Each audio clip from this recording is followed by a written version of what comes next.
Военные Донбасса и России вместе освобождают города и поселки от националистов. Вот лишь несколько примеров мужества и профессионализма наших офицеров. Капитан Александр Федас под шквальным артиллерийским огнем восстановил поврежденную линию связи и сумел отремонтировать разбитую спутниковую антенну.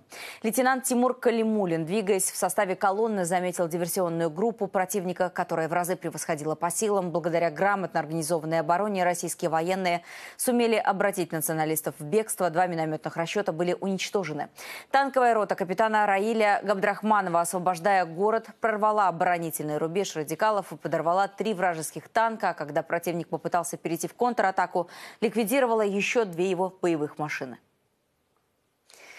И таких ярких примеров мужества и храбрости среди наших военнослужащих не счесть. Орденами за военные заслуги и заслуги перед Отечеством, а также медалями Суворова и Жукова отмечены подвиги офицеров и сержантов, которые сейчас на передовой. Там же в полевых условиях состоялась церемония. Высокие награды вручал командующий войсками Центрального округа генерал-полковник Александр Лапин. Всем желаю, прежде всего, успешного решения всех поставленных боевых задач. Берегите себя и своих подчиненных. Только вперед и только к победе!